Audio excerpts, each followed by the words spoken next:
Iya, Pak Saleh. Nanti kita rumuskan sama-sama kesimpulannya. Yang pasti ini kan tadi sudah menjadi bahan pembahasan kita semua di sini. Jadi nanti kita rumuskan sama-sama lah agar masuk di kesimpulan. Pak Andi, silakan dilanjutkan dulu. Oke, silakan Pak Mutakin. Baik, terima kasih Pak Ketua, izin Pak Pimpinan. Jadi saya ingin sekaligus menjawab tadi ada beberapa pertanyaan terkait dengan studi yang dilakukan oleh DJSN. Jadi ada tadi dari Bu Elva dan juga Bu Neti ya terkait dengan ini. Jadi tentu ini adalah rapid study yang kita lakukan dan mungkin nanti akan kita perlu pendalaman terkait studi yang akan kita lakukan untuk lanjutan. Tetapi dari beberapa hal yang kami temukan dalam studi itu memang ada beberapa hal terkait dengan bagaimana PMI tidak mendapatkan informasi, kemudian juga bagaimana PMI menerima informasi tetapi tidak mendapatkan aksesnya, Bu. Jadi ada dia tahu informasi tetapi aksesnya dia tidak dapat. Kemudian juga PMI sudah memiliki asuransi lain. Nah, ini juga kendala-kendala yang ditemui dengan beberapa kendala utama dan juga nanti ada beberapa mekanisme penyebabnya yang kita lakukan.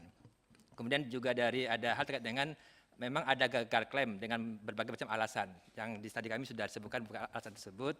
Kemudian memang ada kelompok yang tidak dapat karena memang dianggap tidak eligible untuk menjadi mengklaim tersebut. Nah, ini mungkin nanti hasil kajian lengkapnya akan kami sampaikan Bu Neti, Bu Elva dengan beberapa rekomendasi baik secara regulasi, kemudian juga kelembagaan dan juga secara operasional. Sehingga nanti ketiga hal tadi disampaikan oleh Bu Neti itu bisa ada beberapa yang akan sampaikan. Terima kasih Pak Pimpinan.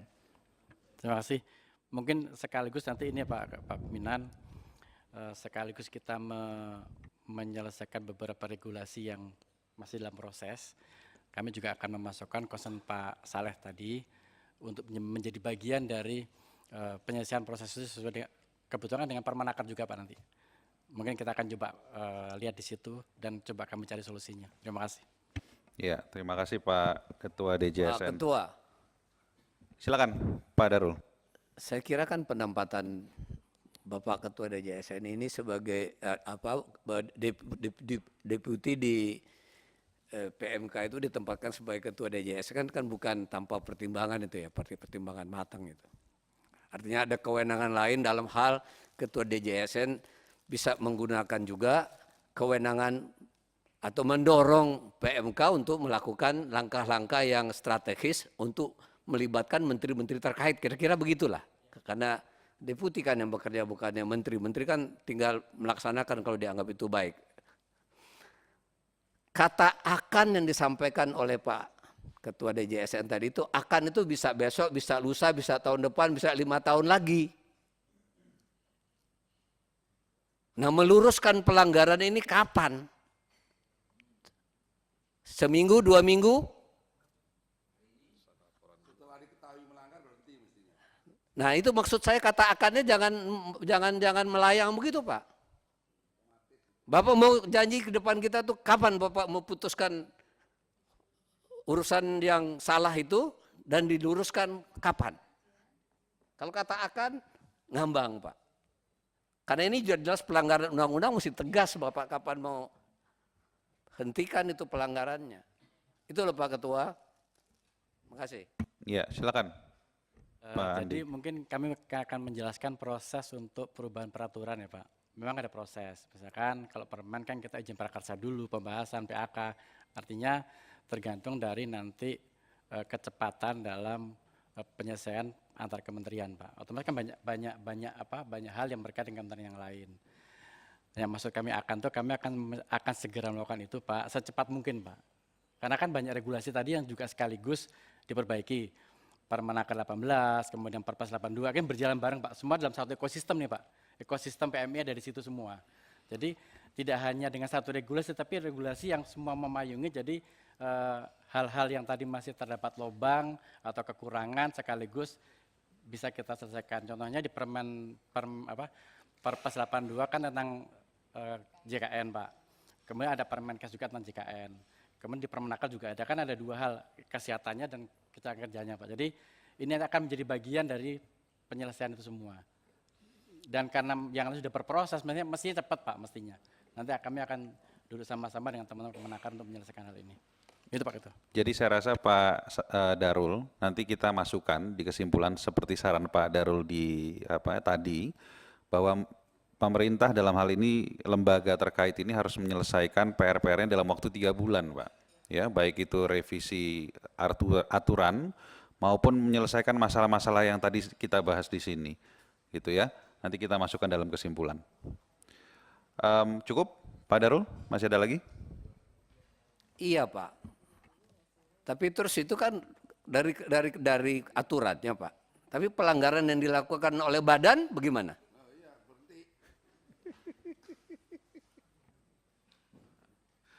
Kan pemerintah mesti tegas dong. Ada badan melakukan pelanggaran terhadap undang-undang. Pemerintah mesti tegas. Itulah Pak Ketua. Pimpinan, Ya, Bu Nadifah silakan. saya sepakat dengan teman-teman. Menurut saya ini bukan yang pertama kalinya juga Pak Kepala ini melanggar undang-undang. Jadi tolonglah mungkin jajarannya anak buahnya Pak Kepala ini ketika Pak Kepala pengen bikin peraturan, tolong dibidding dengan baik. Sehingga regulasi yang dikeluarkan nggak benturan dengan undang-undang begitu loh. Karena Bapak ini ditugaskan mendampingi Pak Kepala kan untuk support segala regulasinya.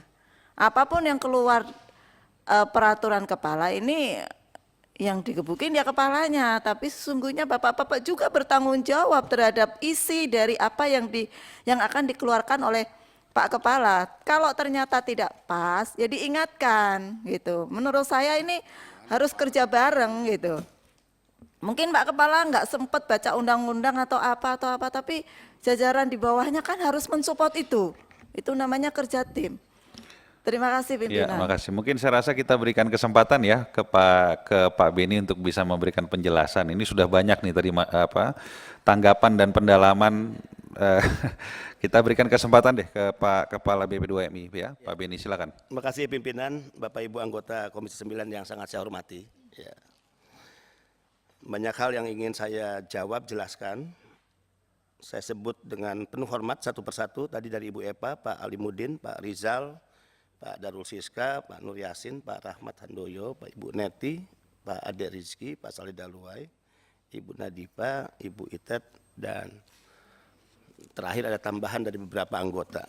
Pertama, kalau kembali ke pokok bahasan yang diminta oleh Komisi 9, saya ingin menyampaikan bahwa problem kita hari ini adalah problem regulasi, satu, ya, di mana catatan kritisnya adalah sebagaimana yang menjadi rekomendasi kami, harus ada revisi terhadap Inpres, kemudian juga Permenaker 18/2018.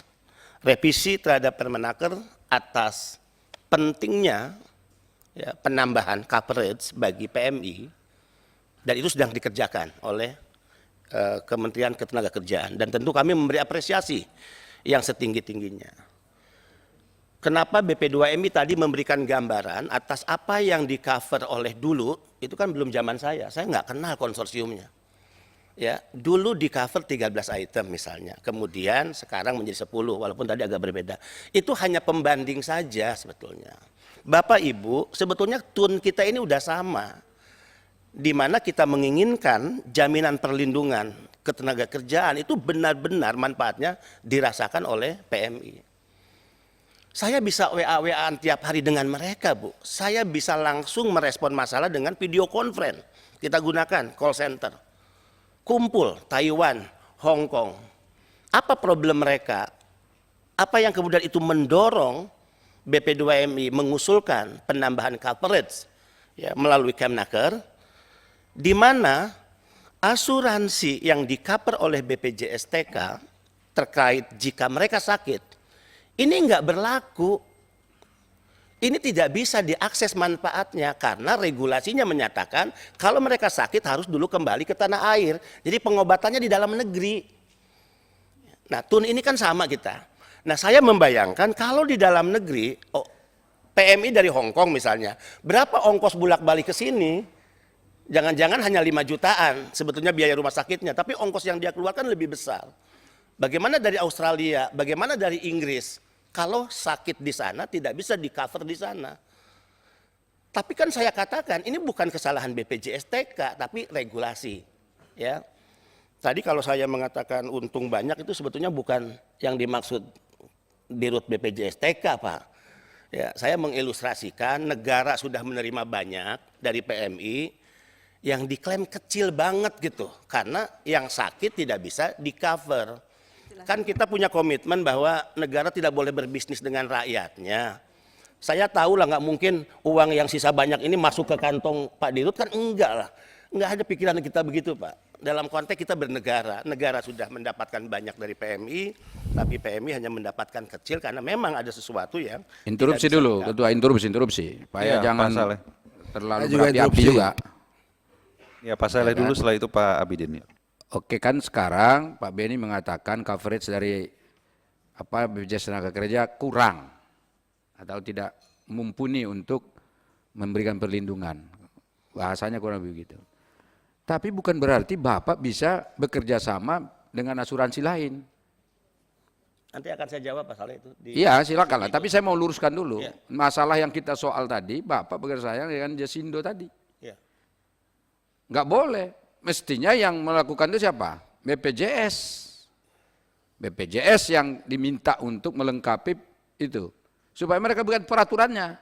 Kalau mereka nggak bisa bikin Permenaker di atasnya. Gitu. Kalau Permenaker nggak cukup, bikin PP. Peraturan pemerintah atau apa gitu. Kan di dalam undang-undang ini disebut. Jadi yang berhak membuat itu adalah Badan Perlindungan Jaminan Sosialnya. Bukan BP2MI gitu.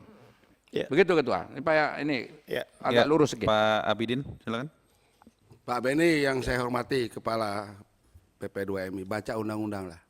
Saya nggak usah lagi berdebat sama dirimu. Baca aja undang-undangnya. Yang berkaitan dengan yang Anda lakukan itu. Pasal 27, 29, 30 terus. Baca tuh. Baca aja sekarang.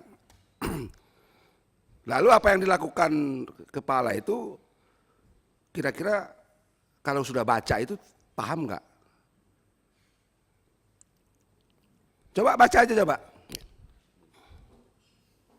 Nggak usah argumen-argumen yang lain. Baca undang-undangnya. Baca aja undang-undangnya. Ini bukan debat di ini, kita menjalankan undang-undang. Oh nggak diatur segala macam gitu. Baca undang-undangnya. Baca aja itu. Kan Anda disumpah menjalankan undang-undang dasar dan undang-undang seluruh-seluruhnya. Ya. Begitu nggak tuh sumpahnya? Hah? Betul kan? Seluruh-seluruhnya. Ya. Sudah itu aja. Kalau sudah baca undang-undangnya, oh ternyata begini loh aturannya harus dilaksanakan. Udah itu aja. Kalau katakan nggak tercover, oh begini loh harus berkomunikasi, harus diajak omong sesuai dengan undang-undang. Itu saja, baca aja. Nah kalau belum dibaca, belum paham, belum ini ya saya nggak tahu tuh. Kepala BP2M ini. Kepalanya ada isinya apa enggak tuh. Kalau kepala nggak ada isinya susah. Jadi saya keras loh ini. Baca undang-undangnya itu. Biasanya kalau kepala ada isinya.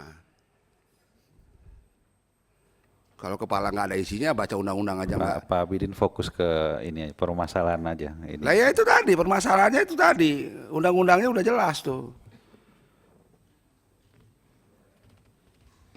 Ya. Jadi kita enak-enak aja nih, lurus-lurus aja tuh. Laksanakan undang-undang seluruh-seluruhnya. Baca pasal-pasalnya. Demikian pimpinan, terima kasih. Ya. Baik, silakan Izin dilanjut, melanjutkan pimpinan. Pak Ya. Beni. Atas catatan-catatan yang dikritisi, yang kemudian itu juga lahir dari aspirasi para PMI yang tidak tercover, itu diakui oleh semua pihak dan bahkan BPJS juga mengakui, Naker juga mengakui, kita menyampaikan surat tertulis, agar ada perluasan coverage, dan revisi itu sedang on proses hari ini. Jadi apa yang dibandingkan oleh BP2MI tidak salah. Nah sekarang apakah ada hubungan kemudian BP2MI atas masalah itu melakukan pelanggaran undang-undang? Saya mohon waktu yang agak panjang karena ini masalah serius.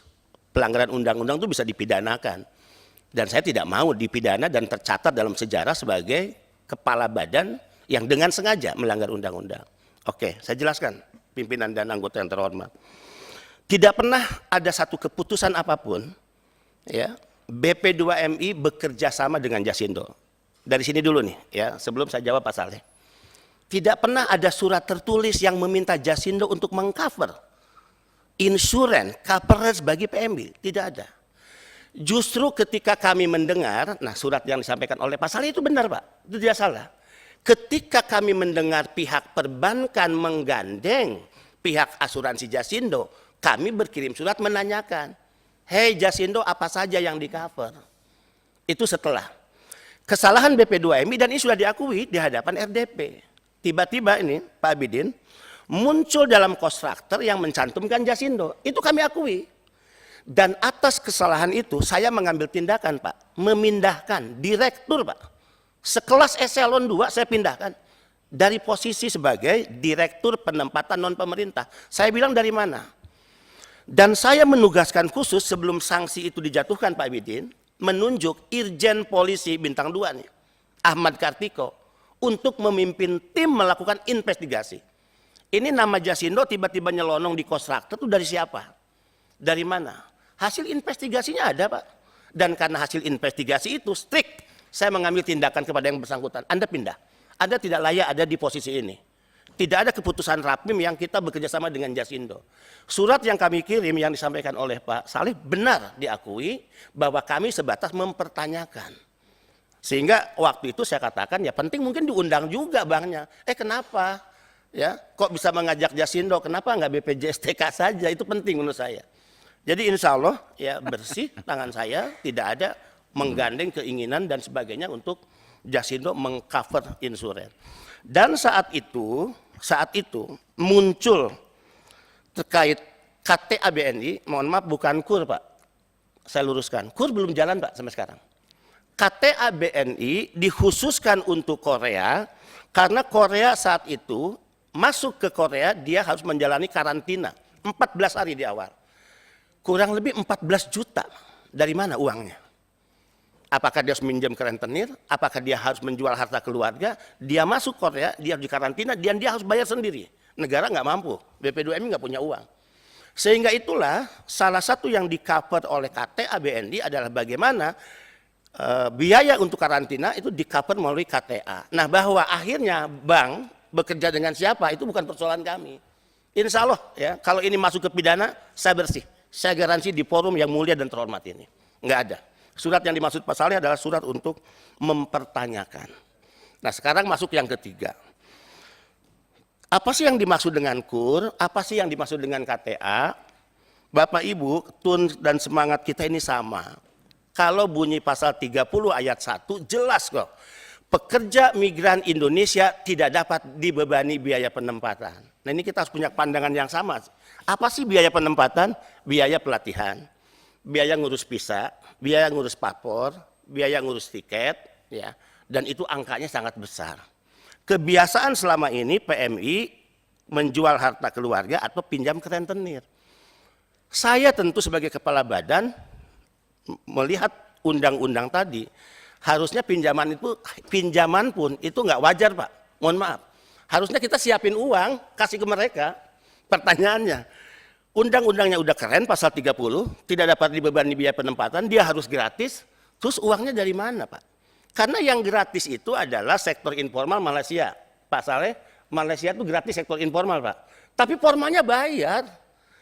Negara-negara Taiwan, bayar Pak. Ya, agensi dari mana keuntungannya? Kalau tidak bayar, kalau digratiskan semua. Kecuali jika negara menyiapkan uang. Bahkan saya pernah dianggap gila karena saya katakan pasal 30 ini idealnya dilaksanakan dong. PMI tidak dapat dibebani biaya penempatan. Kemudian saya coba ya exercise. Kalau setiap tahun ada 270 PMI yang berangkat Kita kasih cuma-cuma aja 30 juta. Agar dia memang tidak dibebani biaya penempatan sebagaimana pasal 30 undang-undang yang Bapak Ibu buat. Yang sangat keren itu menurut saya. Negara hanya mengeluarkan uang 8,2 triliun. Saya katakan kecil itu, 8,2 triliun kalau negara mau mengeluarkan, membiayai PMI, toh PMI mengembalikan setiap tahun 159,6 triliun.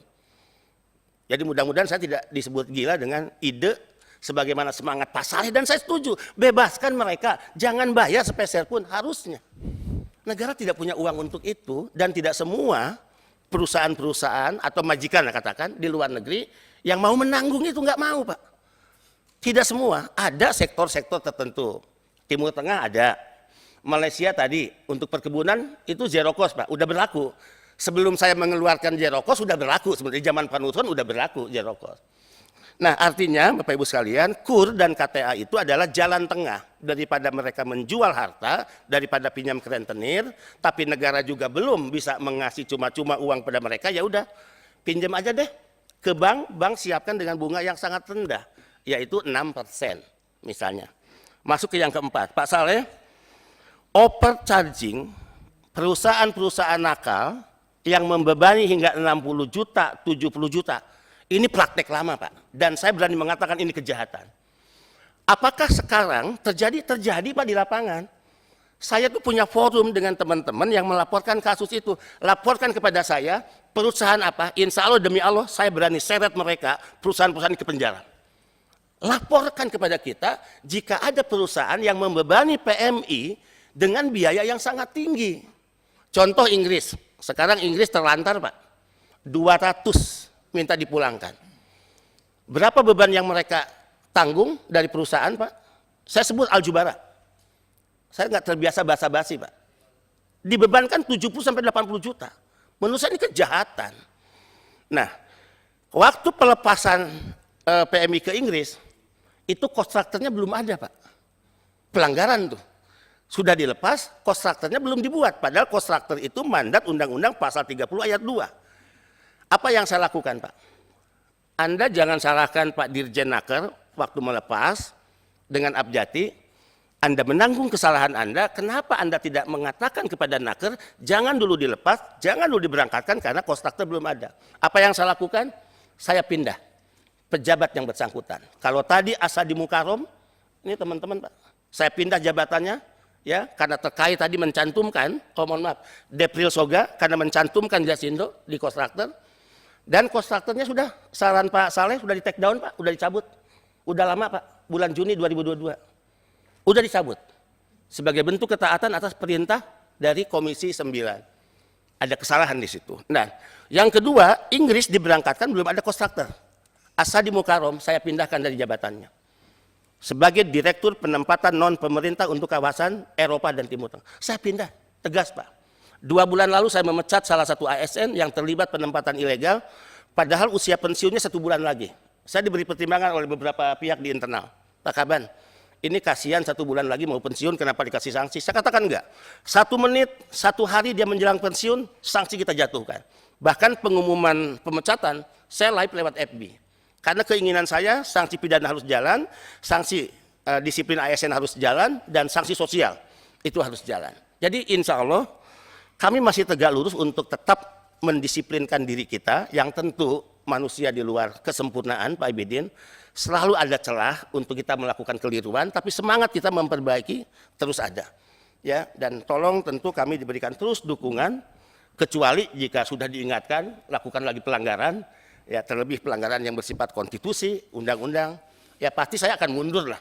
Ya kalau udah diingetin, ya nggak mendengar suara Pak Saleh, nggak mendengar suara Ansori, nggak mendengar suara Pak Abidin dan kawan-kawan.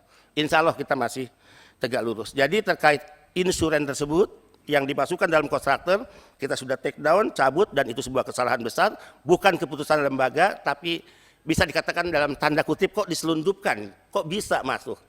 Dan jika ada bank yang bekerja sama dengan insuren, apakah itu kewenangan kami? Bukan. Kami tidak bisa punya otoritas untuk mencampuri bank bekerja sama dengan siapa.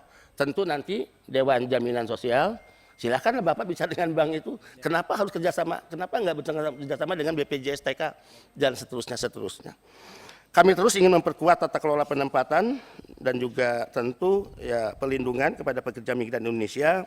Berbagai kendala tadi di halaman terakhir Pak, 16 sampai 20. Pak Ketua, Ya. interupsi dulu. Iya Pak Cantumkan. Saleh. Kita sudah mendengar nih Pak, ini saya lihat sudah mau meloncat ke yang lain kan. Nah, sebelum meloncat, nah sini dulu kita dalami lagi. Jadi Pak Abidin terpesona ini dengan penjelasannya Pak Beni. Buka ini data-data sudah ada semua ini. Oh Pak. udah ada ya? Oh Oke. iya, habis Pak Saleh saya. Tapi saya duluan ya? Ya. Oke. Jadi pertama, saya mau tanya Pak, yang asuransi Jasindo itu masih aktif nggak sekarang? Bukan, masih ada nggak dia prakteknya? Kan 18 bulan tadi, kami sudah hitung masih jalan mestinya. Ada nggak Pak asuransi Jasindo yang mengcover TKI kita atau PMI kita? Pakai mic Pak, pakai mic ini direkam. Pasti tidak ada Pak, karena PMI dibebani biaya komponen penempatan melalui kontraktor. Di kontraktor tidak ada Jasindo dan tidak ada beban biaya. Jadi yang surat yang kemarin yang saya bacakan, yang tadi saya bacakan itu sebetulnya itu tidak benar adanya. Surat itu benar, justru surat itu bukan persetujuan Jasindo bekerja sama, menanyakan Iya, kepada Pak. Jasindo. Iya kan berarti ada ketertarikan dari kepala badan pada waktu itu, ya enggak, untuk menelusuri dengan Jasindo ini kan? Ketertarikan enggak Pak? Makanya kirim surat. Kalau nggak tertarik kan nggak boleh. Kalau udah pasti melanggar undang-undang, ngapain Bapak sok-sok mau ngirim surat ke dia? Apa urusannya? Makanya saya tanya, sekarang berapa yang sedang masih bekerja sama dengan PMI itu, dengan apa Jasindo itu PMI kita? Bapak harus pastikan kalau nggak ada. Jadi biar saya catat nggak ada gitu loh. Jadi selesai urusannya. Nggak ada sekarang nih. Ini saya dapat laporan ini, masih banyak yang WA saya masih ada katanya. Ada orang yang ngomong sama saya barusan di WA saya. Ada katanya. Pakai mic-nya Pak, nggak Pak Beni pakai mic-nya Pak, dinyalakan aja biar Ya. direkam. Pihak insuran, apakah dia di cover atau mengcover PMI itu dalam surat keputusan kepala badan ya dicantumkan, BPJS-TK dicantumkan, nilai yang harus dibayar dicantumkan berapa Pak BPJS-TK? 370. Nah dulu yang pernah saya katakan masuk Jasindo itu sudah di take down Pak. Kemudian saya mengambil tindakan mengganti pejabat direkturnya. Oke, berarti mestinya kalau udah take down itu kan tidak ada lagi Nggak nih ada, kerjasama, Pak. udah Iya. putus begitu Di mestinya. JDIH tidak ada Pak, sudah bisa dilihat. Mestinya kan putus kan? Ya, Berarti sudah nggak ada. nggak ada Pak. Oke, jadi catat nih Ketua. Jadi nanti kalau saya ada temuan itu ada, ini perkara sama saya nih. Ya kan? Saya catat ini. Itu satu. Yang kedua, soal tadi biaya penempatan. Bapak kan bilang tuh ini pasal 30 ayat 1. Pekerja migran Indonesia tidak dapat dibebani biaya penempatan. Nah sekarang kan mereka pakai jalur apa tadi? KUR atau apa kata Bapak tadi? Oke Pak. Melalui jalur KUR itu biaya penempatan enggak? Dibiayai dengan dana KUR itu namanya biaya penempatan enggak Pak?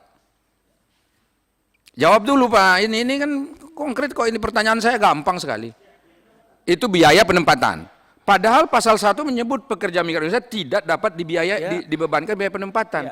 Terus Bapak buat KUR, atau Bapak legalisasi KUR, atau Bapak katakan biarkan KUR jalan, berarti kan ada biaya penempatan. Tadi Bapak bilang, susah lah, ini kan biaya ini, biaya itu, dari mana dapatnya segala macam. Kan ada agen penerima pekerja di sana. Kan agen sana yang mestinya harus menempatkan semua biayanya segala macam itu. Abidin Fikri misalnya, dia agen di Saudi. Mau mendatangkan 1.000 pekerja Indonesia, ya dia harus cari duitnya.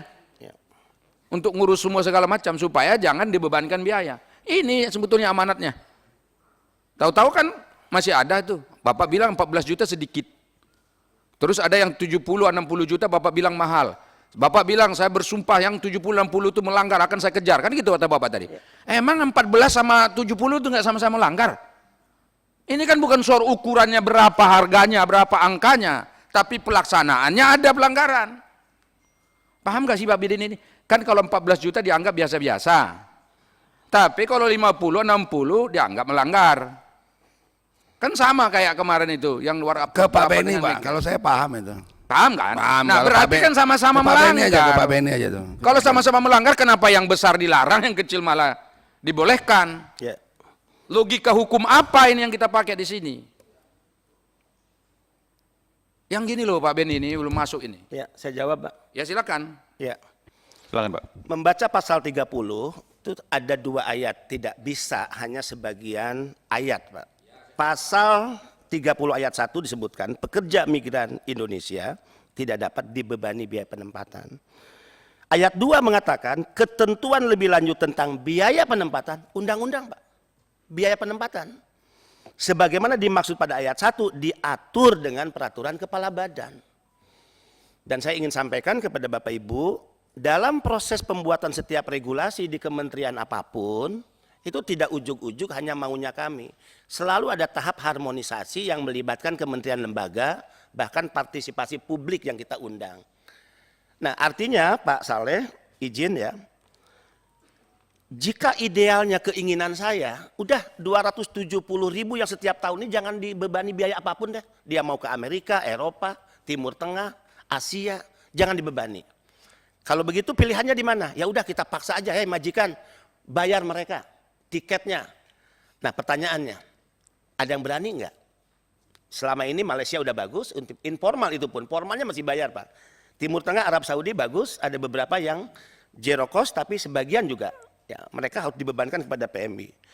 Nah yang kedua tadi, ketentuan lebih lanjut mengenai biaya penempatan sebagaimana dimaksud diatur oleh peraturan kepala badan. Dan izin ini kami perkuat ini jawaban kami, seluruh kontraktor dan komponen itu tidak maunya BP2MI dan tidak pernah satu peser pun lewat BP2MI Pak. Misalnya di situ dicantumkan. Nah ini bisa split nih Pak Saleh.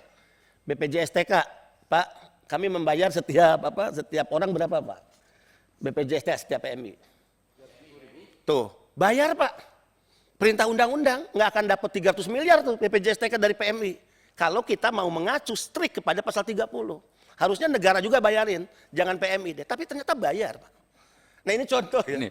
Ini sebentar, ini saya interupsi benar ini. Ini logika yang salah. Kalau dengan BPJS itu bayar karena memang diatur undang-undang, memang perlindungan sosialnya ke dia. Ya. Itu dibayar lah namanya perlindungan sosial. Memang ada aturannya. Yang disebut tadi ini Bapak, tadi soal biaya penempatan itu di sini tidak diperkenankan. Adapun ayat 2, soal biaya penempatan itu diurus dan diatur oleh perbadan, itu bukan berarti dibebankan kepada calon PMI-nya. Bukan itu maksudnya itu. Kepada Bapak nggak usah tafsirkan yang itu udah paham kita itu bukan Ya. itu maksudnya. Kepada siapa Pak Saleh supaya saya catat? Loh ya ini Bebannya. kan mestinya tadi kan Bapak bilang ada yang zero cost nggak dari luar negeri. Bapak sebut tadi ada beberapa negara saya dengar. Betul. Itu bisa kok zero cost. Ya kan Malaysia Bapak bilang tadi bisa zero cost juga. Kenapa yang lainnya Bapak bebankan pakai cost structure yang dibebankan kepada PMI-nya? Ini yang jadi problem kita karena dia melanggar pasal ayat 1 itu. Itu loh. Jadi jangan ditafsirkan ini dengan tafsir yang sebetulnya tidak seperti apa yang diamanatkan dalam undang-undang itu sendiri. Saya jawab Pak. Izin. Ya silakan monggo. Ya. Negara-negara lain, tadi Malaysia itu pun hanya sektor jabatan tertentu. Timur Tengah hanya sektor jabatan tertentu, sektor lain bayar. Mengacu kepada mana? Mengacu pada MOU antara pemerintah Indonesia dengan negara tersebut. Di MOU diatur Pak. Di agreement diatur mana yang menjadi beban PMI, mana yang menjadi beban pemberi kerja. Makanya kalau kita mau serahkan semua, kalau negara nggak punya uang nih, kita serahkan aja deh kepada pemberi kerja, mau sektor informal, mau formal. Maka itu diatur dalam MOU. Tentu harapan kami seperti itu. MOU dibuat oleh pemerintah Indonesia yaitu Kemnaker, ya, dan pemerintah di negara penempatan itu Pak. Di MOU-nya masih diatur Pak, biaya PMI berapa, apa saja. Kemudian biaya yang ditanggung oleh majikan apa saja, berapa besar. Demikian Pak Saleh. Ya, saya interupsi juga Ketua. Iya. Ini supaya lurus juga. Ini saya mau tanya nih ya.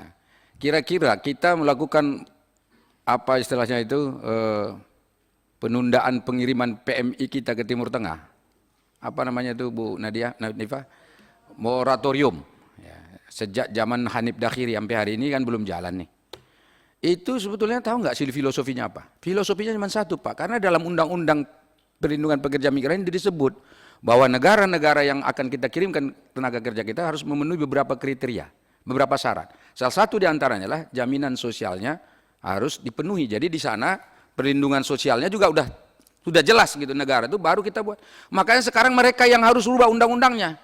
Misalnya Saudi sekarang udah mulai coba dia rubah. menyesuaikan dengan undang-undang kita.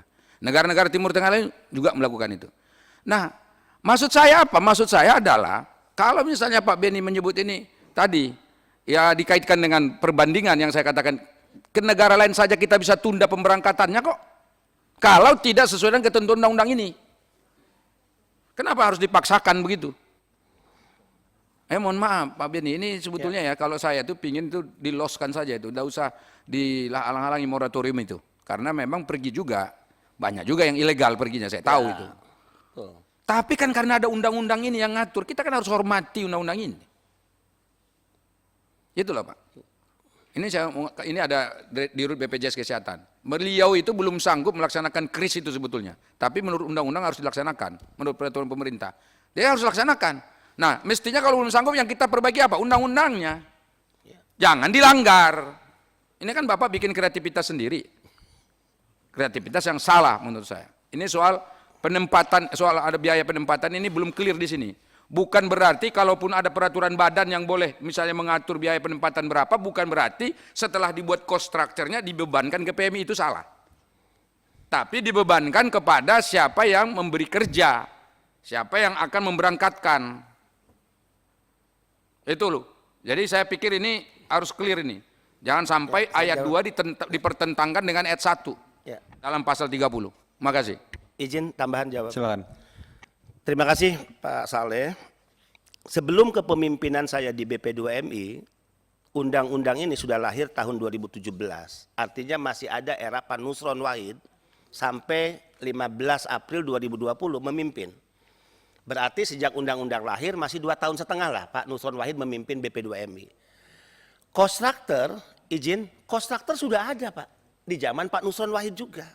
Apakah Pak Nusron Wahid kemudian karena mengeluarkan kontraktor harus dinyatakan melanggar undang-undang? Satu. Kedua, mundur ke belakang, di zaman Pak Jumhur, kontraktor sudah ada Pak. Ada komponen, ada nilai. Dulu sebelum BP2MI, kontraktor dikeluarkan oleh Kementerian Ketenagakerjaan Republik Indonesia. Jadi Naker mengeluarkan kontraktor dulu sebelum ada BP2MI. Nah, kembali kepada semangat Undang-Undang Pasal 30, idealnya, ini kalau bicara semangat revolusioner, saya ingin kita bebasin aja deh Pak mereka, ya tidak boleh dibebani lagi daripada berhutang, daripada negara katakan juga bantu tapi juga tetap bayar, daripada pinjam ke rentenir, kita kasih cuma-cuma aja. Hitungan saya 30 juta cukup kok per orang dan hanya 8,2 triliun. Nah, kalau tadi Pak Saleh mengatakan, yang lain ada, lah kenapa? Yang ini kita paksakan penempatan kan gitu. Kami hanya badan penempatan yang mengacu kepada keputusan Kemnaker melalui Dirjen Bina Penta. Dirjen Bina Penta mengeluarkan negara penempatan per hari ini 76 ya. 76 negara. Nah, apakah karena di sana belum berlaku kontraktor, kita moratorium aja dulu? Bagi saya nggak apa-apa, bagi BP2MI ya udah kita moratorium dulu karena di sana belum zero cost, belum mengacu pada Malaysia. Wah pasti gelombang demonya ke kantor BP2MI atau ke DPR mungkin Pak. Yang ribuan, ratusan ribu PMI merasa punya hak untuk bekerja, kok negara menghalang-halangi hanya karena alasan. Tapi mungkin penting ya agar kita dorong juga, nanti saya akan bersama-sama Kemnaker juga Pak. Kita dorong dalam MOU dengan negara tersebut agar negara-negara itu mau untuk membebaskan biaya agar tidak menjadi beban PMI. Saya setuju lah, 1000% saya setuju. Oke, Ketua izin. Interupsi ya. Silakan. Pak Beni, saya tidak menyoal cost structure yang Bapak buat. Cost structure itu kan cuma bahasa Inggris saja. Bahasa Indonesianya struktur biaya. Ya kan? Lalu cost structure kayak hantu begitu. Itu biasa aja. Struktur biaya Pak, yang saya soal, struktur biaya yang Bapak buat misalnya 14 juta itu, jangan dibebankan ke PMI, jangan diutangkan pakai KUR, itu aja. Kalau misalnya ada yang membiayai struktur biaya itu misalnya ada katakanlah tadi pemberi kerja, dia yang tanggung. Monggo, tapi jangan ke seakan-akan nanti PMI-nya yang utang. Kan ada kejadian begitu sekarang ini yang dipotong gajinya berapa bulan tuh. Udah sampai di sana 6 bulan belum utuh gajinya. Itu yang menurut saya nggak sesuai dengan undang-undang ini, semangat undang-undang ini pelindungan itu loh. Ini kalau dari pasal 1 sampai pasal terakhir kita baca, ini semuanya semangatnya perlindungan. Jadi sekali lagi Pak Beni, jangan diputar balikkan bahwa saya tidak setuju dengan cost structure. Bapak buat aja cost structure, itu nggak apa-apa. ya kan? Yang sesuai dengan ketentuan aturan ini. Tapi biayanya jangan dibebankan ke PMI-nya. Kalau dibebankan ke PMI-nya, ini orang miskin. Dia nggak dapat pekerjaan di Indonesia, baru ke luar negeri. Dan saya juga tidak mengatakan bahwa kita menghalangi mereka ke luar negeri. Bukan, Pak. Kita berangkatkan mereka ke luar negeri dengan bertanggung jawab. Mereka berjuang di luar negeri untuk dirinya, keluarganya, dan bangsa ini. Silakan. Tapi jangan mereka terbebani dengan apapun. Karena mereka udah susah hidupnya di sini. Pak, kalau mau jujur ini, kalau orang-orang punya duit, emang mau mereka jadi TKI, PMI, Pak? Bapak-bapak sini mau jadi PMI? Saya tanya. Tanya hati nurani, mau enggak jadi PMI? Kan tidak mau. Justru karena kebutuhan keluarga, kebutuhan dirinya, kebutuhan finansial sehari-hari, mereka terpaksa harus pergi. Ada yang meninggalkan suaminya, Pak, berbulan-bulan, bertahun-tahun meninggalkan suaminya. Pulang-pulang ke sini suaminya nikah lagi, padahal biayanya udah dikirimin tiap bulan. Itu kejadian banyak. Macam mana secara fikih saja ini udah nggak betul, 2 tahun ditinggalkannya suaminya. Mana fikih yang membenarkan itu? Tapi demi keluarganya dia pergi.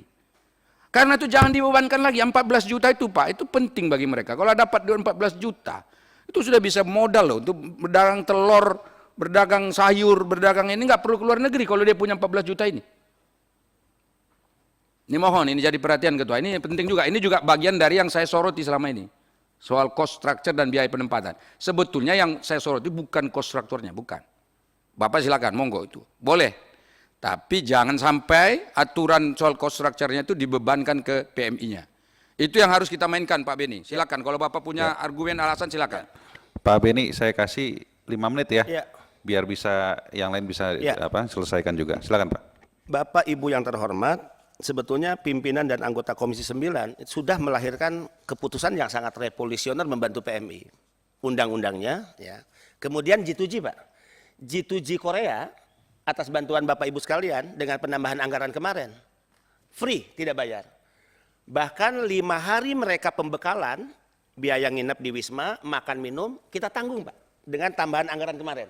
Udah, kalian dulu dikutipkan di era sebelum saya. Sekarang kita bayarin. Seneng Pak. Sebelum terbang, 2 hari mereka nginap di hotel bintang 4 Pak, sebagai bentuk penghormatan. Yang Presiden juga kemarin melepas untuk memberikan penghormatan. Ditanggung Pak hotelnya, itu atas bantuan dana-dana tambahan kemarin. Saya juga bingung kalau ini bisa dilanjutkan tahun depan atau enggak ya. Nah, kami mungkin butuh fatwa ya dari Bapak Ibu sekalian. Semangatnya kita sama agar jangan dibebankan. Pertanyaannya, kalau tidak dibebankan kepada mereka, siapa yang nanggung? Nah, mudah-mudahan mungkin teman-teman Komisi 9, lah kalau begitu ya udah kita tanggung aja oleh negara dengan senang hati Pak. Kita tanggung oleh negara biaya tersebut agar mereka tidak dibebani biaya penempatan. Interupsi ini sedikit aja. Bapak jangan bolak-balik ngulang itu soal biaya negara, tanggung bayar negara segala macam. Negara ini udah banyak nanggung Pak. Dia sudah bikin PKH, sudah bikin bantuan sosial lain. Jangan Bapak bebankan lagi, ini nggak sanggup itu. Tanya itu kepala DJSN nggak ada lagi. Justru itu jangan lagi berpikir ke situ. Yang penting sekarang cari dana penempatannya. Jangan dari PMI itu masalahnya, jangan ke negara. Kita tahulah struktur anggaran negara ini. Bolak-balik ini udah sampai 5 kali disebut negara yang biayai, gimana? Mana ada di dunia ini negara mau membiayai orang untuk bekerja di luar negeri. Malu Pak, malu. Pak, malu kita ngirim tenaga kerja ke luar negeri. Catat itu. Itu artinya kita tidak bisa menciptakan lapangan pekerja di Indonesia ini. Makanya kita kirimkan mereka ke luar negeri. Malu Pak.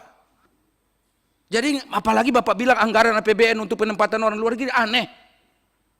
Jangan berpikir begitu, nggak ada itu. Justru sekarang kita cari dananya dari mana? Misalnya kerjasama agent to agent, dari agen kita ke agen. Nah, itu yang Bapak urus tuh.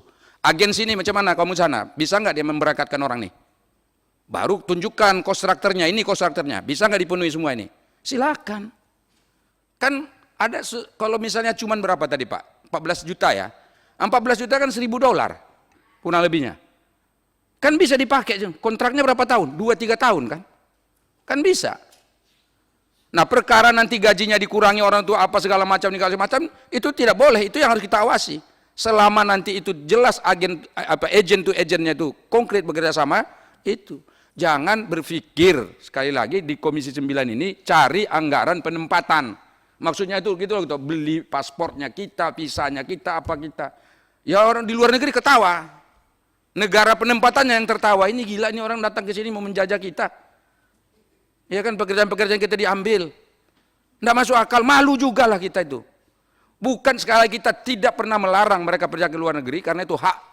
Karena dalam pasal 27 Undang-Undang Dasar 45 disebutkan setiap warga negara berhak untuk mendapatkan penghidupan yang layak bagi kemanusiaan. Jelas itu. Itu yang kita bicarakan di sini. Jadi mohon maaf nih Pak Ketua, ini jangan ya udah cukup, terima kasih. Ya, Pak, makasih Pak. Pak Beni, Terakhir mungkin, 1 menit ya? Iya. 1 menit. maka jika kita menginginkan biaya tersebut lepas dari beban PMI, ya kita sorong karena negara nggak mungkin menyediakan kepada pemberi kerja seperti Malaysia yang sudah jerokot sektor informal. Sektor formalnya masih bayar, Pak.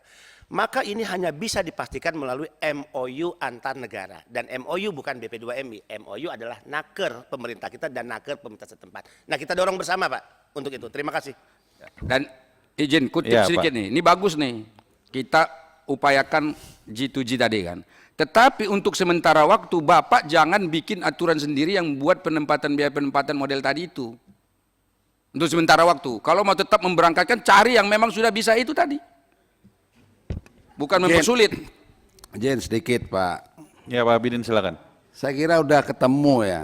Ya justru itu ya Pak Ben itu yang bedakan dengan yang lain, kepala badannya. Kan begitu dong. Kalau sama dengan yang lain ya ngapain Pak Beni jadi kepala badan? Kan undang-undang ini kan memang harus dilaksanakan. Sebelumnya dibebankan kepada PMI.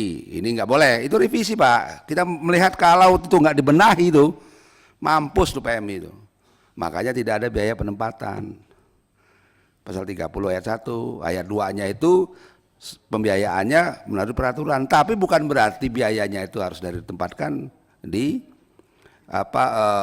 biaya pekerjanya. Karena kalau konstruksi berpikirnya seperti Pak Beni tadi sama aja, peraturan badan itu melanggar pasal 30 ayat 1 gitu loh. Padahal ayat 1 tidak boleh ada biaya penempatan. Mengenai biaya penempatan oleh peraturan BP2 kepala badan. Nah, kepala badan bikin aturan yang juga menganulir pasal 30 ayat 1 dong kalau tetap diberikan penempatan, biaya penempatan. Nah, justru itu Pak Kepala Badan harus mencari terobosan. Tadi bagus tuh solusinya. Dengan Menteri Tenaga Kerja kemudian MOU ya ke Presiden. Bapak kan bisa ngomong keras sama Pak Jokowi kok. Saya lihat kok videonya Bapak kemarin. Iya, masa urusan ini nggak berani? Loh ya betul loh. Kan Pak Bedi luar biasa dengan Pak Presiden begitu. Viral.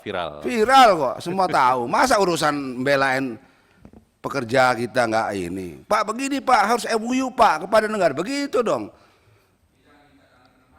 Iya gitu loh maksudnya. Kan bisa itu datang tuh. Gitu loh Pak Beni. Iya, jadi revolusionernya yang tepat gitu kan.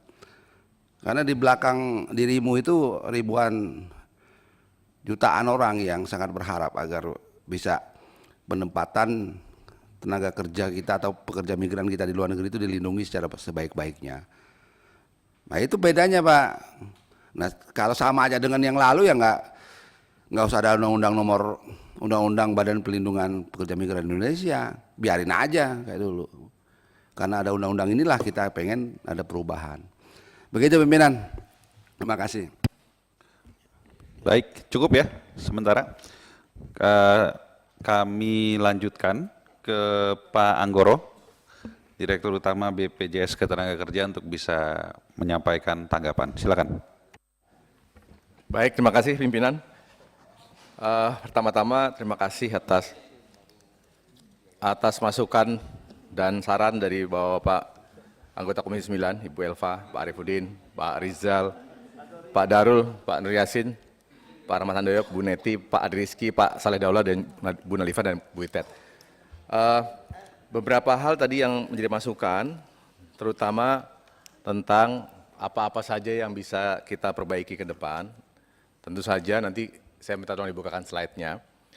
Hal-hal yang sedang dalam proses, tadi seperti disampaikan oleh Pak Beni juga, itu dalam proses di Kemenaker, yang harapannya itu adalah aspirasi-aspirasi yang selama ini mungkin belum bisa dipenuhi, dan ini akan dipenuhi di Permen yang baru. Mungkin boleh ditampilkan tadi slide yang sempat ditampilkan, slide 9, slide kami. Nah, ini harapannya bisa memenuhi aspirasi dari mereka, dan juga termasuk ini akan dibahas juga berapa iurannya, karena tentu saja dengan manfaat yang meningkat, iurannya akan meningkat. Bisa dibantu slide-nya? Masih bisa muncul slide tadi? Nah, terkait dengan tadi bahas mengenai klaim. Nah, ini tadi slide terus, lanjut. Slide 9 ya. Ya. Tadi ada beberapa, ya ini. Tadi pertanyaan Pak Sahrudullah juga, kira-kira program apa lagi yang dibutuhkan? Sebenarnya program yang sudah ada, itu sudah mengcover, hanya saja tinggal ditambahkan perluasan dari manfaat perlindungannya. Yang tadi sempat dibahas, sebelumnya 14 manfaat, lalu yang saat ini 18 manfaat, lalu yang sedang dalam proses itu menuju ke 25 manfaat. Mungkin saya ulangi sedikit lagi, dari 18 menjadi 25 itu ada tambahan 7 manfaat baru, itu adalah manfaat terhadap kalau sakit, home care, alat bantu dengar, ini sakit terkait kecelakaan kerja ya Pak Ibu, karena kan terkait dengan BPJS Tenaga Kerja. Alat bantu dengar, kacamata, PHK sepihak, ditempatkan tidak sesuai kontrak, dan juga santunan pemerkosaan. Ini yang saat ini belum ada dan ini yang sedang dibahas untuk menjadi tambahan. Plus dari 18 manfaat yang sekarang ada kenaikan dari manfaatnya. Nah, inilah hal-hal yang dapat kami lakukan, tentu saja nanti bersama dengan Kemenaker dan tentu saja dengan DJSN yang akan melit, kita akan percepat penyelesaian dari Permenaker ini. Harapannya bisa memenuhi yang disampaikan oleh tadi Bapak dan Ibu. Kalau melihat apakah tadi sempat bertanya, kenapa kok klaimnya kecil? Klaimnya kecil memang karena yang klaim memang hanya segitu Pak, bukan kami tidak membayarkan karena klaim ada. Karena kami sehari itu, dalam setahun kami membayarkan klaim 40 triliun Pak. Jadi kalau tadi ada klaim selama dari 2017 itu cuma 32 miliar, itu kita nggak ada masalah dengan likuiditas. Per hari kami membayar klaim kurang lebih 20 miliar per hari. Jadi nggak ada masalah. Jadi intinya adalah kalaupun kita tidak, mungkin kesehatan jauh lebih besar lagi ya Pak Gufron ya. Kalaupun kita terlihat 32 miliar kecil itu bukan karena kita tidak ingin membayar, tapi memang karena jumlah klaim segitu dan kita tidak ada masalah untuk membayar klaim. Setahun kami membayar klaim 3,5 juta klaim selama setahun. Jadi kalau cuma 1.000 selama beberapa tahun itu bukan masalah. Jadi poinnya adalah kami sama-sama mendorong apapun yang memang dibutuhkan oleh PMI, selama itu dalam koridor-koridor yang dapat kami lakukan, tentu akan kami lakukan. Kami akan dorong terus, karena tim kami juga intens dengan Kemenaker terkait Permenakernya. Ya, Bu Neti, silakan. Saya menahan dari tadi Pak Anggoro menjelaskan, tapi karena tergelitik juga. Dari slide sebelumnya, dari paparan slide sebelumnya coba dikembalikan. Nah, itu saya ingin bertanya aja Pak, kenapa kemudian ada diksi asuransi konsorsium, sesuatu yang tadi kita kritisi ke BP2MI? Bu Neti, maksudnya begini, ini lebih pada membandingkan, karena selama ini kan dilihat dari asuransi yang lama, itu ada, yang sekarang nggak ada gitu. Dari yang lama itu jumlahnya 14, yang sekarang cuma 10, tadi kan sampaikan begitu. Kita mencoba mengklarifikasi, yang sekarang itu bukan 10, yang sekarang itu 18. Dibandingkan dengan konsorsium. Nah, dan yang sekarang sering dibahas di Kemenaker bersama dengan kami juga, itu akan menuju ke 25 Bu. Hal-hal yang sebelum itu akan ditambahkan. Jadi ini kita nggak membahas yang konsorsium, tapi lebih melihat pijakannya saja. Kalau dulu dibandingkan dengan yang dulu, apakah yang sekarang lebih baik atau tidak, dari si manfaat jumlahnya lebih banyak. Apakah lebih baik atau tidak, ya mari kita lihat. Karena paling tidak kita justru kepingin dapat masukan juga nanti ke depan dalam pelaksanaannya. Kebutuhan apa. Termasuk yang 25 ini juga bagian dari masukan-masukan setelah kita melihat dan turun ketemu dengan mereka, menanyakan, tentu saja dengan P2MI juga ini kerjasamanya ya, untuk mendapatkan masukan apalagi yang dibutuhkan oleh mereka dalam konteks perlindungan terhadap tenaga kerja di Indonesia di luar negeri. Betul, memang yang ujung akhirnya adalah di slide terakhir kami, Pak Pimpinan, kami butuh Sebentar dukungan. sedikit ini Pak Pimpinan Iya, biar Pak clear Abidin. Jadi waktu dipakai asuransi konsorsium asuransi itu ada 14 ya. 14, Pak. Yang jenis manfaat yang di cover lah. Yang di cover.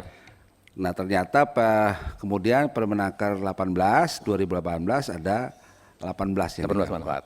Itu tidak pakai konsorsium. Enggak, Pak, BPJS Tenaga Kerja. BPJS Tenaga Kerja. Ya. Oh, itu yang ininya. Itu Bu Neti ya. Nah, begitu juga dengan yang 25. Ya, Jadi ada 25 perlindungan yang di cover itu oleh BPJS. BPJS, tetap BPJS.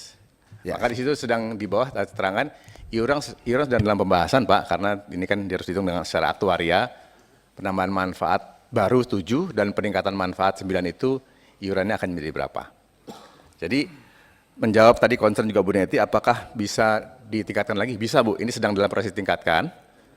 Nah, maka di slide terakhir kami yang akan kami butuhkan dari forum ini adalah dukungan dari Kemenaker untuk percepatan revisinya, Bu, yang tadi menjadi 25 itu, dan juga Kemenlu terkait dengan perwakilan yang bisa kita taruh di sana, tentu saja dengan B2MI juga, supaya kita bisa melayani, karena tadi isunya adalah bukan jumlahnya yang kecil lalu kita nggak mau bayar, tapi lebih kepada memang klaimnya segitu, dan kalaupun mau menambah lagi, kita harus butuh orang untuk bisa membantu di sana, seperti halnya Korea. Jadi lebih pada itu. Mungkin dari kami tambahan itu, Bapak Pimpinan, kita akan dukung terus tentu saja, dan salah satunya 2 hal ini yang kita butuh. Pak Dirut, klarifikasi saja. Tadi yang itu kan itemnya memang mungkin lebih banyak, Ya. tapi coveragenya dari sisi angka nilai kalau tadi kita telah yang disampaikan Pak Beni lebih kecil ya.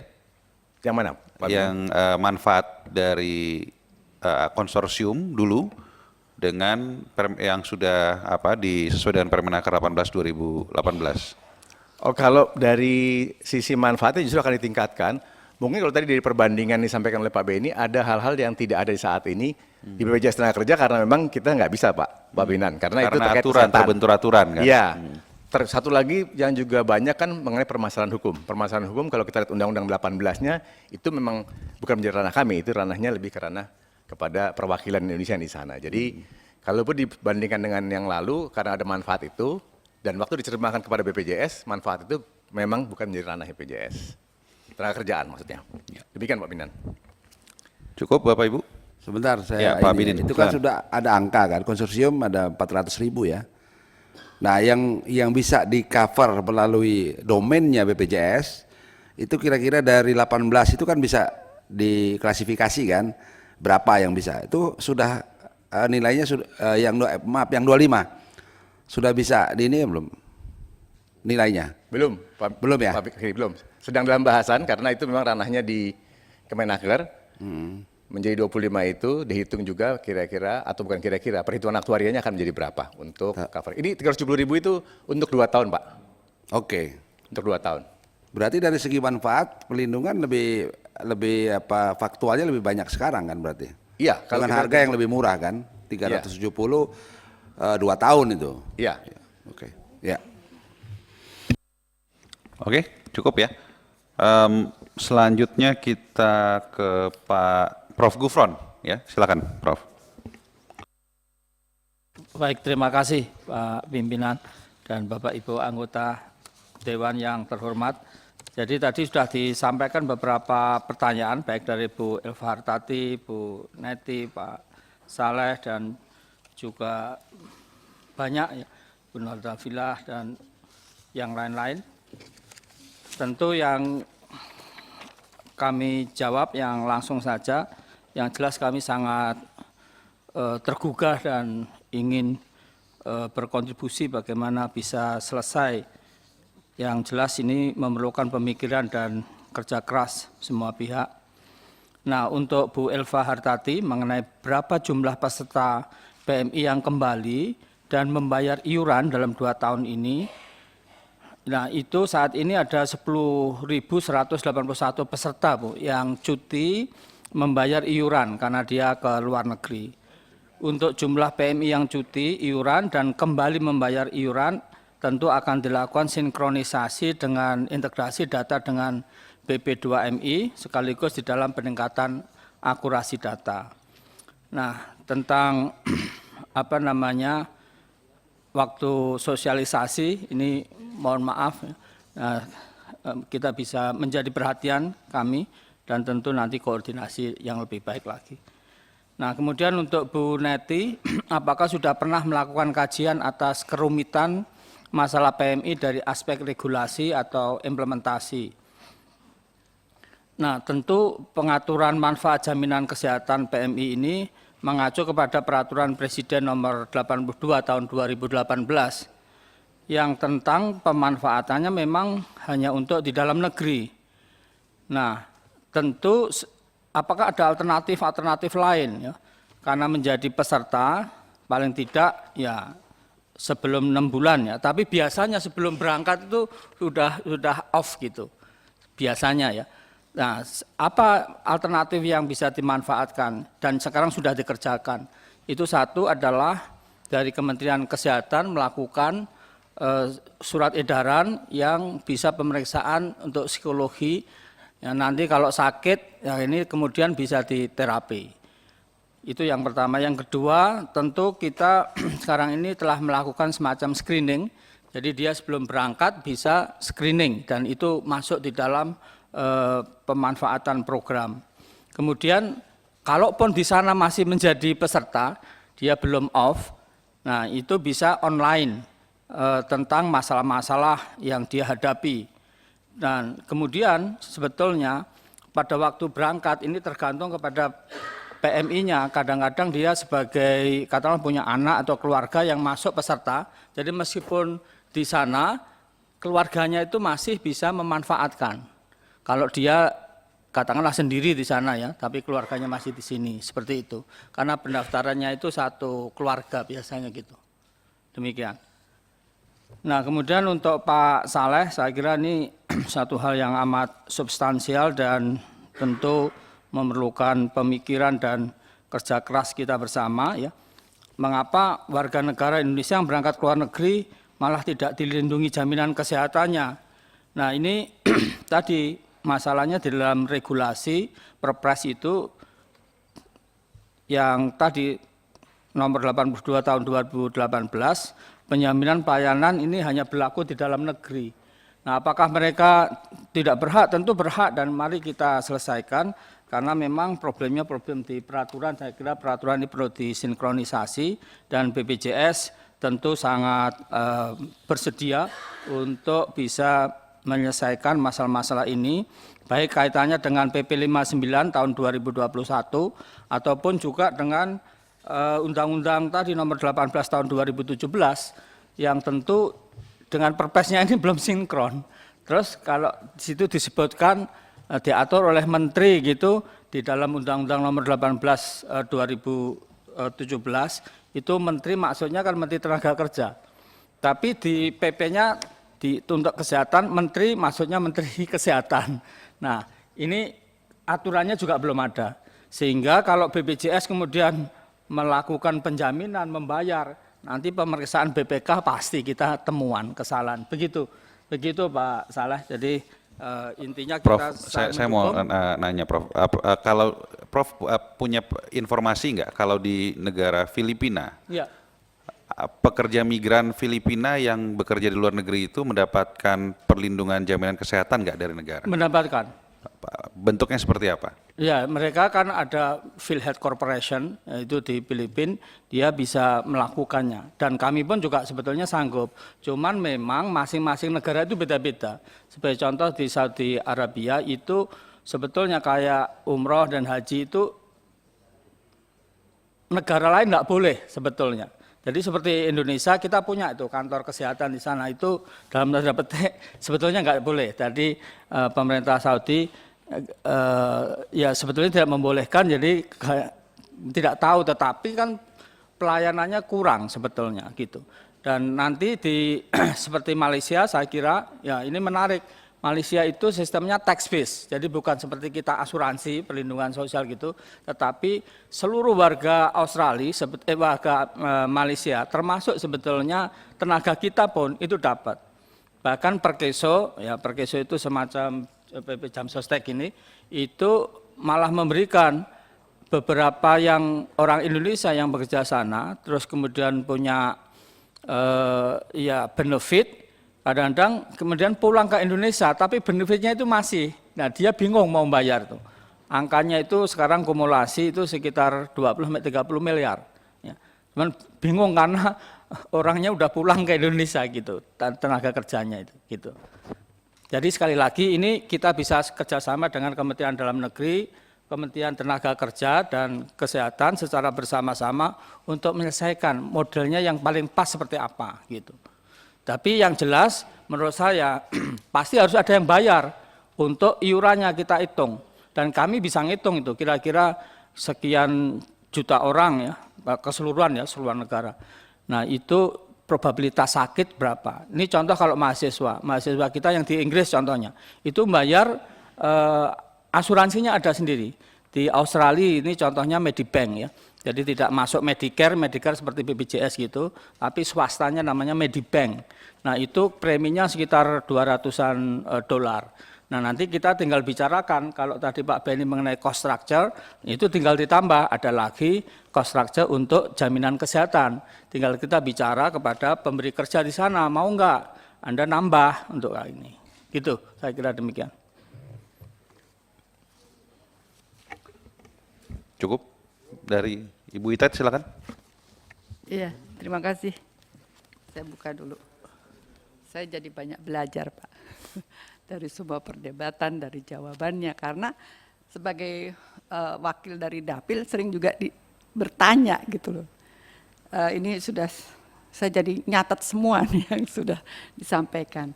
Tapi satu hal yang belum dijawab adalah pertanyaan saya tadi yang sangat sederhana sebetulnya. Apakah para ART itu kalau untuk jadi tenaga anggota BPJS harus pakai NPWP? Itu saja Pak pertanyaan yang belum dijawab. Terima kasih. Pekerja rumah tangga, Pak. Ya, izin pimpinan. Ya, makasih Bu Itet mengingatkan kami.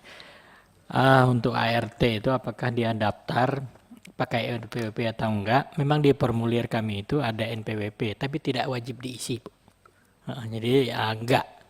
Apakah dia wajib itu enggak, tapi kalau ada NPWP-nya itu lebih bagus karena nanti kalau ada klaim lebih mempermudah untuk pembayarannya. Gitu Bu Itet. Kasih. Cukup ya Bu Itet ya.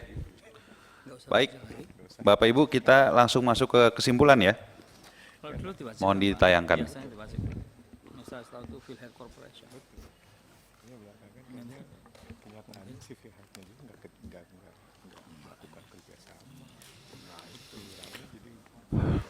Oke, saya bacakan draft kesimpulan rapat dengar pendapat dengan Ketua Dewan Jaminan Sosial Nasional, Kepala Badan Pelindungan Pekerja Migran Indonesia, Direktur Utama BPJS Ketenagakerjaan, dan Direktur Utama BPJS Kesehatan, Rabu 7 Desember 2022. 1. Komisi 9 DPR RI mendesak DJSN, BP2MI, BPJS Ketenagakerjaan, dan BPJS Kesehatan untuk meningkatkan koordinasi dalam pelindungan pekerja migran Indonesia dan menyampaikan laporan hasil pelaksanaan kepada Komisi 9 DPR RI, tambahin, dalam waktu 3 bulan terkait A. Perluasan manfaat dan kanal pembayaran jaminan sosial pekerja migran Indonesia. B. Standarisasi pelayanan pengajuan klaim di setiap kantor cabang BPJS Ketenagakerjaan termasuk di luar negeri. C. Integrasi data dan informasi jaminan sosial BP2MI, BPJS Ketenagakerjaan, Kementerian Ketenagakerjaan, Kementerian Kesehatan, dan DJSN. D. Penyusunan strip revisi peraturan perundang-undangan yang diperlukan untuk mengoptimalkan pelindungan pekerja migran Indonesia, termasuk dari Kementerian Kesehatan. 2. Turunin. Komisi 9 DPR RI mendesak DJSN untuk A. Melakukan inventarisasi pembiayaan pelindungan pekerja migran Indonesia dari kementerian lembaga terkait. B. Melakukan mitigasi kasus-kasus PMI. C. Menertibkan seluruh pelanggaran terhadap aturan perundang-undangan yang berkenaan dengan tentang pekerja migran Indonesia. 3. Komisi 9 DPR RI mendesak BP2MI untuk meningkatkan perlindungan kepada pekerja migran. Ini singkatan dipanjangin aja semua biar jelas. Perlindungan kepada pekerja migran Indonesia dengan kewajiban kepesertaan melalui jaminan sosial BPJS Ketenagakerjaan. B. Menjalankan keputusan rapat dengar pendapat dalam kurung RDP dengan Komisi 9 DPR RI yang telah disepakati sebelumnya. Ya. 4. Komisi 9 DPR RI mendesak BPJS Ketenagakerjaan untuk A. Memberikan pelayanan jaminan sosial kepada PMI di negara tujuan penempatan dan bekerja sama dengan perwakilan Republik Indonesia di luar negeri. B. Meningkatkan sosialisasi perlindungan jaminan sosial pekerja migran Indonesia terkait mekanisme dan prosedur klaim jaminan sosial BPJS Ketenagakerjaan sebelum penempatan di negara tujuan. Ya. 5. Komisi 9 DPR RI mendesak BPJS Kesehatan untuk Komisi 9 DPR RI mendesak BPJS Kesehatan melakukan terobosan terhadap peningkatan akses pelayanan kesehatan kepada pekerja migran Indonesia di negara tujuan. 6. Komisi 9 DPR RI meminta jawaban tertulis atas pertanyaan anggota Komisi 9 DPR RI kepada DJSN, BP2MI, BPJS Ketenagakerjaan, dan BPJS Kesehatan disampaikan selambat-lambatnya tanggal 14 Desember 2022. Ya. Saya serahkan ke Bapak Ibu anggota dulu. Apakah ada yang ingin ditambahkan, direvisi dari draft yang sudah di hadapan kita? Pimpinan. Ya, Pak Rahmat. Setuju, cuman ada kata-kata untuk mitra kerja menjalankan hasil rapat terdahulu, itu kan sudah wajib. Dalam tatip kita kan sudah ada itu. Apa perlu penegasan kembali? Setiap ada nanti kita bikin rapat begitu, membuat suatu kesimpulan seperti itu. Nomor berapa? Nomor 2. Nomor 2D ya? Nomor 3. Menjalankan B. keputusan itu kan mengikat dalam ketentuan peraturan kita, perundang-undangan. Jadi setiap rapat nanti kita bikin seperti ini. Saya hanya mengingatkan saja. Kalau menurut saya nggak perlu sih. Gimana Bapak Ibu yang lain? Khusus yang BP2M ini menurut saya sekali ini nggak apa-apa dibuat ini. Untuk ya bagian dari komitmen, bagian dari komitmen karena faktanya ada yang tidak dikerjakan. Itu loh. Jadi kalau ini dibuat kan hanya untuk mengingatkan sebagai pengingat saya bahwa memang ini normatif sih sebetulnya, pasti dikerjakan. Mestinya pasti dikerjakan, tapi faktanya kan tidak semua dikerjakan. Ini kan karena dengan BP2M yang lain kan nggak dibuat. Saran saya aja. Yang lain Bapak Ibu? Coba itu apa yang dipendekin, dipanjangin semua itu PMI biar jelas. Pekerja migran Indonesia. Atau di atasnya dalam kurung biar tahu. Masih ada Bapak Ibu cukup?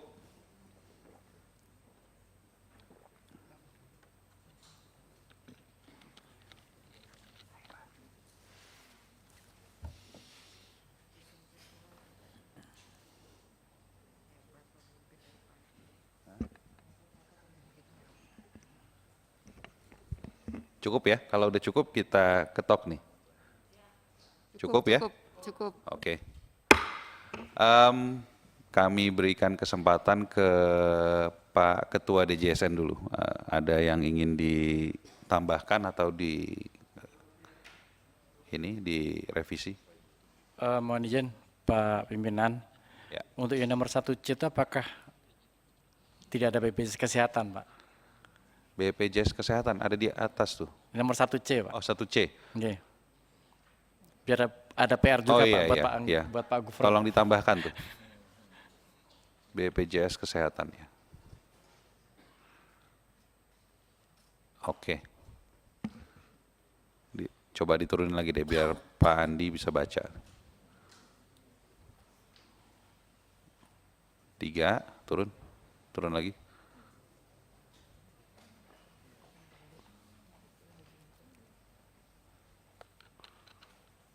Yang nomor 3A juga Pak. kesehatan belum masuk Pak, karena PR kita sama-sama kan, dua BPJS. Komisi BP2M untuk peningkatan dengan Walaupun belum jalan kan masih pekerjaan rumah kita Pak Pimpinan. Tapi kan gimana Bapak Ibu?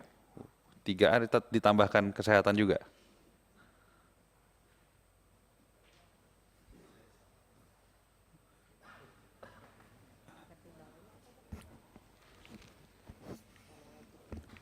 Wajib ya, tapi kan karena wajib ya, tapi Kalau jaminan BPJS Kesehatan itu sebetulnya, kan itu perjanjiannya itu kalau di dalam semangat undang-undang itu, setiap pekerja itu mesti harus dilindungi dengan asuransi kesehatan di negara penempatan. Maksudnya otomatis sudah ada itu. Jadi kalau kita buat di sini lagi berarti ada coverage-nya 2. Dan kalaupun dimasukin di sini, berarti nanti PMI-nya harus bayar lagi Ketua. Bayar iuran lagi gitu, pembebanan lagi gitu. Jadi ada konsekuensi itu. Jadi kalau memang, ini Pak Beni betul ya Pak Beni ya, itu pasti ada asuransi kesehatan kan, di negara penempatan maksudnya. Ya pekerja migran kita kan masih harus ada include itu kan. Ya, kalau sudah include berarti tidak perlu yang, tapi kalau BPJS Kerja, karena dalam undang-undang itu memang ada, nah, itu memang wajib itu sih. Saya rasa cukup ya, tidak perlu ditambahkan nanti kan ini. Coba diturunkan lagi 4. Oke. Ya. Cukup. Pak Beni? Pimpinan di nomor 1 poin D, saya paham bahwa peraturan perundang-undangan termasuk yang kita bahas termasuk Inpres ya. Ini hanya sekedar informasi saja bahwa di instruksi Presiden nomor 2 tahun 2021 tentang optimalisasi pelaksanaan program jaminan sosial ketenagakerjaan, ini kan mengikat 26 kementerian lembaga. Dan sebetulnya BP2MI tidak termasuk ya di Inpres ini. Nah, mohon pandangan apakah perlu revisi Inpres, kalau kami kan mengusulkan agar BP2MI masuk. Sehingga jika fungsi pengawasan dijalankan, meminta pertanggungjawaban kami, apa yang dilakukan oleh BP2MI, nah berarti BP2MI punya tugas yang dimandatkan oleh Inpres. Di sini nggak ada Pak Inpresnya, BP2MI, ada 24. Jadi usulan Pak Beni agar Revisi ditambahkan termasuk Inpres nomor Ya. didetilkan. Iya, betul. Coba dari, karena di ketenagakerjaan. Kalau kesehatan udah benar. Izin pimpinan, kalau di Inpres tentang kesehatan kan BP2MI masuk. Tugasnya jelas. Nah, di Inpres nomor 2 2001 ketenagakerjaan BP2MI nggak ada. sebetulnya kalau di sini kita nggak perlu masukin detail kali ya. Nanti biar jadi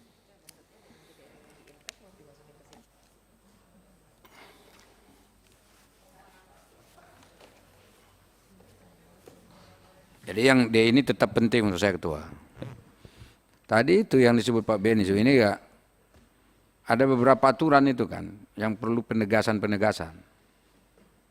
Ya terkait misalnya tadi, kalau Pak Beni kan cost structure itu kan ada memang di dalam apa tadi, undang-undang itu ada. Yang kita persoalkan beda pendapat sama Pak Beni kan soal siapa yang bayar. Nah itu yang harus dibuat di dalam aturan ini. Jadi aturan turunannya ini loh Pak. Jadi di dalam undang-undangnya begini, terus aturan turunannya apa gitu, harus masuk di situ. Kemudian termasuk merevisi misalnya kayak yang tadi BPJS Tenaga tidak mengcover Pak. Kan dia hanya mengcover beberapa 13 kalau kata Pak Beni tadi. Kan belum lengkap misalnya 15. Nanti bagaimana supaya lengkap perlu aturan juga. Jadi saya kira ini masih tetap diperlukan. Tapi iya, apakah merevisi atau diperlukan, tapi tadi usul atau Pak melakukan Beni kajian atau apa gitu? nggak, usul Pak Beni tadi ditambahkan poin baru atau mungkin di poin D tentang pelibatan BP2MI adanya revisi ini Inpres nomor 2 ya. Nomor 2 yang nantinya diharapkan melibatkan BP2MI di dalam penanganan. Jadi kalau kesimpulan ini bacanya jangan dari bawah, dari atas bacanya. Di atas itu coba naikin. Itu kan di situ disebut Komisi 9 mendesak DJSN BP2MI. Jadi BP2MI terlibat di dalam penyusunan aturan-aturan yang bagian D tadi gitu loh. Jadi kalau memang Impresnya mau diperbaiki, ya. Nanti tinggal Beni ikut di dalam gitu loh. Makanya kita kasih waktu 3 bulan untuk para stakeholders duduk sama-sama. Ya termasuk Pak Beni nanti bisa minta agar revisi sesuai yang tadi Bapak sampaikan. Gitu. Oke, nomor 2. Yang lain clear. Oke ya, yang lain oke. Selanjutnya Pak Anggoro, silakan. Baik, terima kasih pimpinan. Untuk yang BPJS Tenagakerjaan, saat ini untuk 1B ya Pak. 1B itu standarisasi klaim di cabang BPJS Tenagakerjaan itu sudah ada standarnya. Tadi yang masukan-masukan tadi adalah beberapa hal yang tidak standar, artinya improvisasi dari cabang-cabang, dan itu kita tertibkan. Hal yang tambah-tambahan persyaratan dokumen yang tambah itu kita tertibkan. Jadi artinya secara standarisasi sudah standar, tapi dalam implementasinya kita mesti pastikan bahwa itu memang dilaksanakan dengan baik. Jadi sebenarnya lebih kepada di tataran implementasinya. Kalau untuk poin B mungkin. Gimana? Jadi gimana Pak Dirut, mohon maaf di... Jadi masukannya adalah implementasi standarisasi pengajuan klaim kantor cabang. Jadi tambah implementasinya, karena standarnya sudah ada, tapi implementasinya yang... Standarisasi dan implementasi. Standarisasi implementasi. Implementasi, standarisasi pelayanan pengajuan klaim. Implementasi depan. Enggak, implementasi di depan. Langsung ditambahin di atas saya. Langsung aja di atasnya. Dihapus, ini bawah dihapus. Sebelum kata tambahnya sebelum standarisasi ditambahin implementasi. Ya, implementasi ya di situ. Standar pelayanan. Implementasi standar pelayanan. Standar pelayanan. Standarisasi enggak? Ya, standar saja. Standar Isasi layanan. dihapus. Implementasi standar pelayanan pengajuan klaim di setiap kantor cabang BPJS. Oke. Lebih kepada implementasinya sebenarnya. Oke. Berikutnya di poin tadi poin berapa lagi ya Pak Minan? 4. Poin 4. Ya. Ada perwakilan. Iya. Sebentar.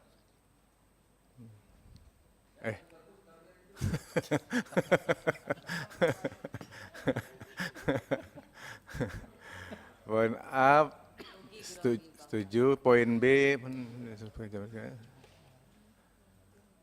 ya cukup Pak Binan untuk BPJS Tenagakerjaan.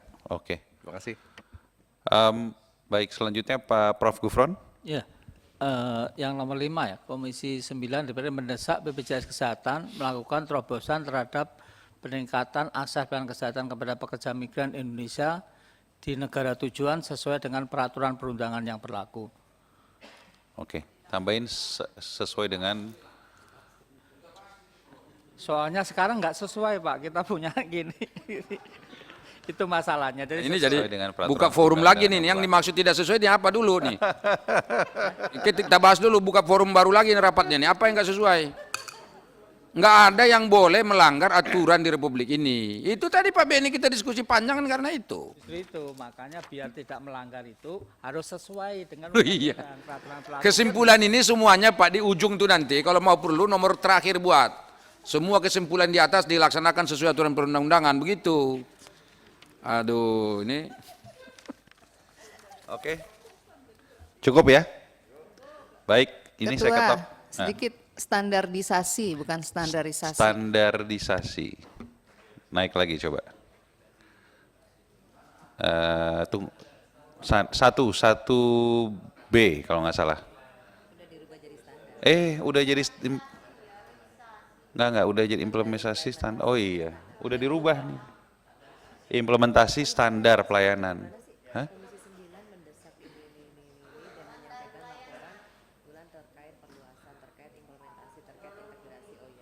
Oke, ya.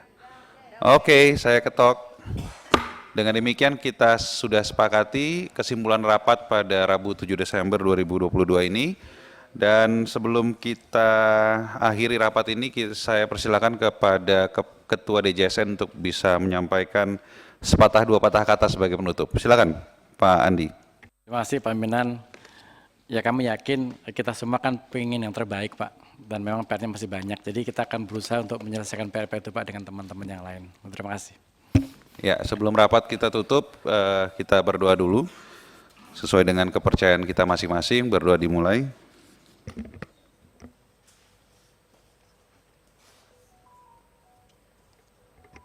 Selesai. Terima kasih. Assalamualaikum warahmatullahi wabarakatuh.